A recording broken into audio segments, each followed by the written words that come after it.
सौतन की सुहागरात पार्ट 2। धूमधाम से शादी करने के बाद समर्थ और देविका घर आते हैं। घर पर सब उनका स्वागत करते हैं और सौम्या उनकी सुहागरात का इंतजाम करती है। समर्थ और देविका दोनों अपने रूम में बैठे बातें कर रहे होते हैं। तब देविका कहती है, सुनिए, आप इतना दूर क्यों बैठे हैं? नहीं, कुछ नहीं, बस थोड़ा सा थक गया हूँ। अगर आप कहें तो मैं आपका सर दबा दूँ? नहीं नहीं, रहने दो, आप भी तो थक गई होंगी। देविका आगे बढ़ते हुए कहती है, थक तो गई हूँ, पर आपकी सेवा करना पहला धर्म है मेरा। देविका झट से समर्थ के पैर पकड़कर दबाने लगती है। ऐसे ही कुछ देर निकल जाती है और समर्थ कहता है, अब रहने दो देविका, तुम भी आराम कर लो, तुम भी थकी थकी लग रही हो। देविका मना करते हुए उठ जाती है और अपने बालों को खोलकर समर्थ का सर दबाने लगती है और कहती है, मेरी थकावट तो आप ही दूर कर दोगे ना? इतना कहकर देविका अपने खुले बालों को समर्थ के ऊपर डालती है। समर्थ देविका के जाल में सम्मोहित होने ही वाला होता है कि अचानक से दरवाजे पर किसी की दस्तक होती है। समर्थ आवाज लगाते हुए कहता है, कौन? भाई, मैं हूँ सौम्या। क्या है सौम्या? क्या बात है देविका, कैसा लग रहा है मेरी भाभी बनकर? कुछ बात आगे बढ़ी या नहीं? बात आगे बढ़ती कैसे? तू जो आ गई कबाब में हड्डी। अच्छा जल्दी बता, किस लिए आई थी? सौम्या ठिठोली करते हुए कहती है, क्या बात है देविका, बहुत जल्दी हो रही है। वैसे मैं तो दूध का गिलास देने आई थी। आखिर मेरी सहेली की सुहागरात में कोई कमी नहीं होनी चाहिए। देविका दूध का ग्लास लेते हुए जल्दी से दरवाजा बंद कर लेती है और पीछे मुड़कर देखती है तो समर्थ तो सो चुका था। देविका समर्थ को उठाते हुए कहती है, सुनिए समर्थ जी, उठ जाइए ना, सौम्या दूध देने आई थी, इसे पी लीजिए, फिर आप सो जाना। समर्थ नींद में उठता है और दूध पीकर फिर से सो जाता है।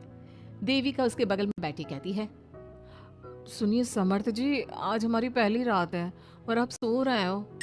समर्थ नींद में ही कहता है, देविका मैं बहुत थक गया हूँ, मुझे बहुत तेज नींद आ रही है, तुम भी सो जाओ। सोने के लिए तो पूरी रात पड़ी है, आप उठिए ना और कुछ देर मुझसे बात तो करिए। देविका जिद करते हुए समर्थ को आधी नींद से उठा देती है।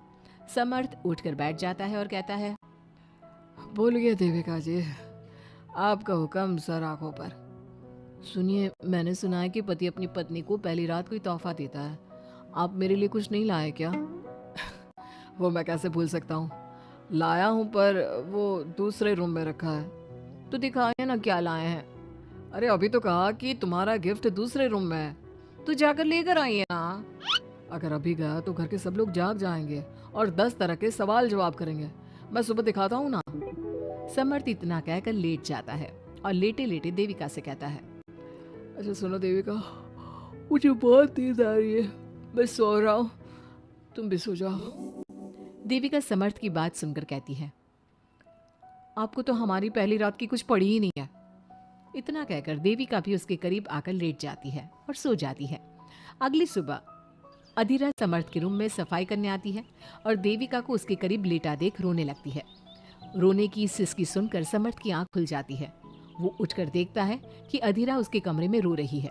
उसे देखते ही समर्थ बहुत गुस्से में आ जाता है और अधीरा से कहता है, अधीरा, तुम सुबह सुबह क्यों रो रही हो? तुम्हें यहाँ नहीं आना चाहिए था, जाओ यहाँ से।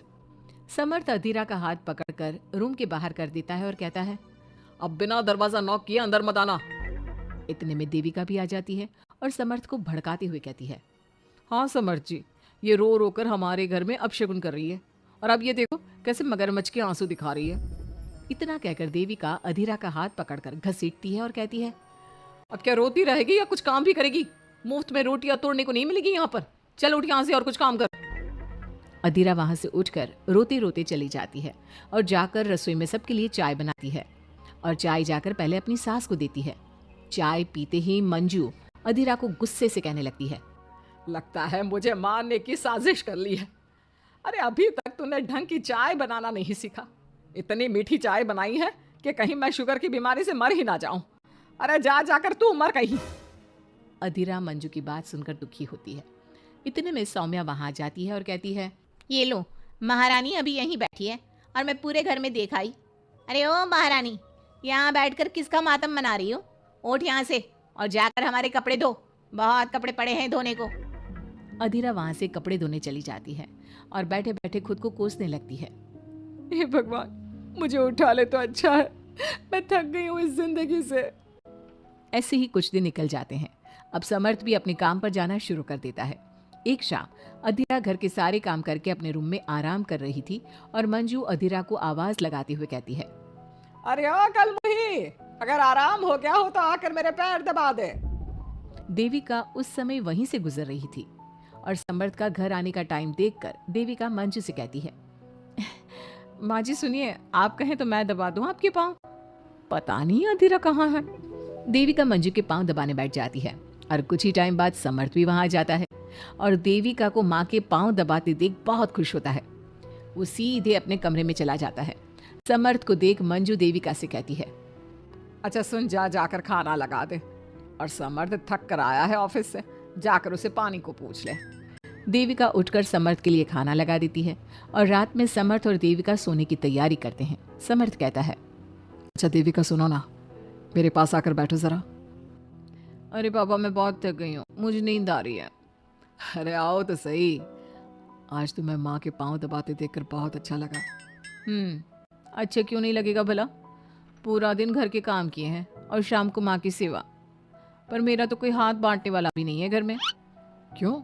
अधीरा और घर के बाकी लोग कहाँ जाते हैं? अधीरा की तो बात ही मत करो, वो महारानी तो बस मटर गश्ती करती रहती है और घर का सारा काम ना मुझे ही करना पड़ता है। मेरी तो किसी को पड़ी ही नहीं है, मैं तो सिर्फ एक नौकरानी हूँ इस घर में। अरे नहीं ऐसा मत बोलो। क्यों ना बोलूं? आपने मुझे वादा किया था ना कि आप मुझे रविवार को फिल्म दिखाने ले जाओगे और कपड़े भी दिलवाओगे, पर आपने तो एक भी वादा पूरा नहीं किया।